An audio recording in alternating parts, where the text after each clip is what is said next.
और इसके अलावा कोई मुक्ति का उपाय नहीं है। तो इसी तरीके से जब शरीर छूट जाता है, तब जब भी कोई इच्छाएं रह जाती हैं, कोई इच्छाएं अधूरी रह जाती हैं, चाहे पैसे में, चाहे स्त्री में, चाहे बच्चों में, चाहे परिवार में, चाहे जो है किसी से दुश्मनी में, चाहे किसी के द्वारा कोई चीज़ चाहता था वो नहीं मिला उसमें, तब फिर उसको अगला जन्म लेना पड़ता है। और अगला जन्म जब लेता है तो बारंबार कष्टों का सामना करना पड़ता है। क्योंकि जब हम लोग संकल्प कराते हैं तो हम कहते हैं आध्यात्मिक त्रिविध ताप शमनार्थम।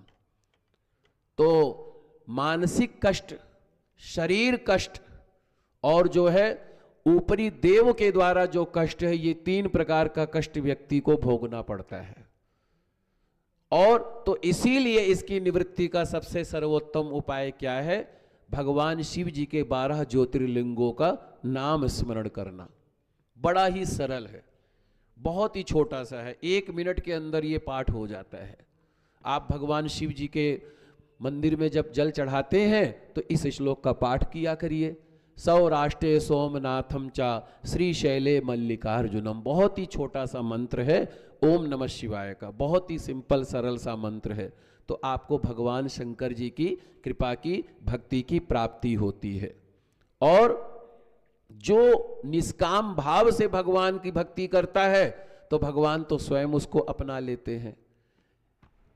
कल की बात मैं बोल रहा था कि जैसे कहते कि जो कोई पूजा करता उसको भगवान ज्यादा कष्ट देते हैं, जो कोई भगवान के ध्यान में रहता उसको ज्यादा कष्ट भोगना पड़ता है, पर ऐसा नहीं है। उसको भगवान की भक्ति की प्राप्ति पता है कैसे होती है? जो भगवान का सच्चा प्रेमी होगा ना। अच्छा एक बात बताओ, आप भगवान के सच्चे प्रेमी कैसे हो सकते हो? जब आपका मन, आपकी इच्छाएं संसार में लगी हैं तो आप भगवान के भक्त कैसे हुए? हो ही नहीं सकते। वो तो दिखाने की बात अलग है, पर आपका जो आंतरिक मन है वो तो भगवान के पास में है ही नहीं, वो तो आपके संसार में है। तो भगवान जिससे सच्चा प्रेम करते हैं उससे संसार का सुख छीन लेते हैं, उससे संसार का सुख छीन लेते हैं, परिवार का सुख छीन लेते हैं, धन का सुख छीन लेते हैं, सम्मान का सुख छीन लेते हैं, हर तरीके से उसको बिल्कुल जो है शून्य पे ले आते हैं। तब वो भगवान की भक्ति को प्राप्त करता है और तब भगवान की भक्ति मिलती है। इसका अर्थ ये नहीं है कि भगवान आप प्रेम करेंगे तो सब कुछ छीन लेंगे, वो आपको दिखता है। भगवान आपको सब कुछ उसका कई गुना देते हैं, लेकिन जो वास्तविक प्रेम होता है, अब हम मंदिर में जैसे दर्शन कर रहे हैं तो हम भगवान को प्रणाम करते हैं, भगवान को नमन करते हैं, लेकिन वाकई में भगवान को प्रेम नहीं करते हैं। वाकई में हम भगवान को प्रेम नहीं करते। हम प्रेम करते हैं परिवार को, करते हैं कि नहीं करते? हम प्रेम करते हैं सम्मान को, हम प्रेम करते हैं धन को, हम प्रेम करते हैं मान सम्मान को, हम प्रेम करते हैं अपने आप को जो है अच्छा बनाने को। भगवान से कहाँ प्रेम करते हैं? भगवान को तो सिर्फ हमने एक सामाजिक जिम्मेदारी का वो ले रखा है कि हमको भी लगे कि लोग कहें हम भी जो है भगवान को मानते हैं। लेकिन वस्तुतः जब आप भगवान को मानेंगे तो आपको भगवान के सिवा कुछ अच्छा ही नहीं लगेगा। ना आपको भूख लगेगी, ना आपको प्यास लगेगी, ना आपको नींद आएगी, ना आपको कुछ छूटने का डर होगा, ना कुछ पाने का अभिमान होगा। हर तरीके से आप बिल्कुल अलग हो जाएंगे। और यही भक्ति पता है किसने प्राप्त की है? सूरदास जी ने, सुदामा जी ने, मीरा ने, रैदास जी ने, नरसी जी ने, जितने भी बड़े बड़े भक्त हुए हैं, रहीम जी ने, कबीर जी ने, जितने भी बड़े बड़े भक्त हुए हैं और जितने भी भक्त होंगे, माता शबरी ने, सो वो जो है निष्काम भक्ति होती है।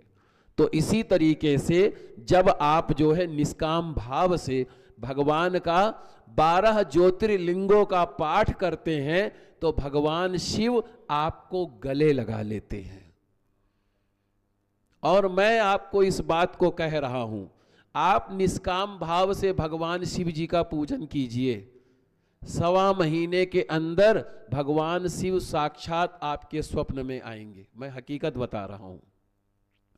और एक दिन भगवान शिव का साक्षात दर्शन भी हो जाएगा आपको। कोई बड़ी बात नहीं है, क्योंकि भगवान तो प्रेम के भूखे हैं। और भगवान प्रेम के भूखे हैं तो वो एक बात बताइए, कोई अगर किसी से सच्चा प्यार करता है तो क्या वो चाहता है कि आपका सब कुछ बर्बाद हो? नहीं चाहता है। वो तो ये चाहता है आपको बनाने के लिए अपने आप को न्यौछावर कर देता है, आपको बनाने के लिए अपने आप को मिटा देता है। पर फिर वही बात कहता हूं, क्या जो अच्छे लोग होते हैं वो अच्छे लोगों को पहचान नहीं पाते हैं, और जब तक पहचानते हैं तब तक बहुत देर हो चुकी होती है। ये देरी जो है कभी कभी कष्ट का कारक बनती है। तो इसीलिए आप भगवान की भक्ति करें, मांग करें, करना भी चाहिए, लेकिन मांग कैसी करें?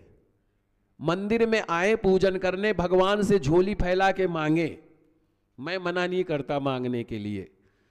भगवान शिव जी की पूजा करें, मांगे जो मांगना हो। मेरे भोले बाबा तो भंडारी हैं, जो मांगोगे वो मिलेगा आपको, सब कुछ देगा। लेकिन कैसा मांगे कि प्रभु आपकी इच्छा है तो दे दो, नहीं इच्छा है तो रहने दो।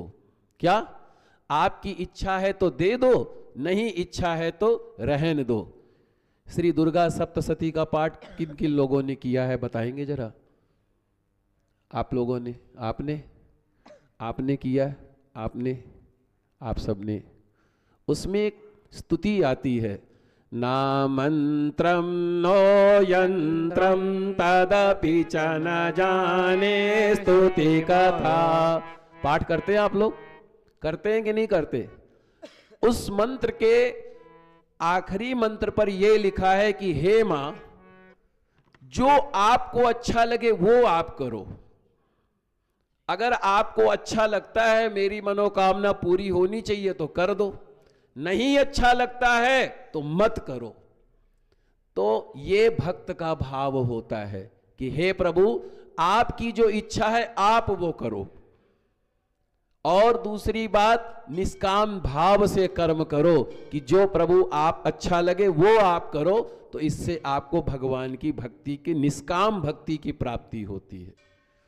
और हमारे जीवन में, सबके जीवन में युद्ध चलता है, सभी के जीवन में युद्ध चल रहा है।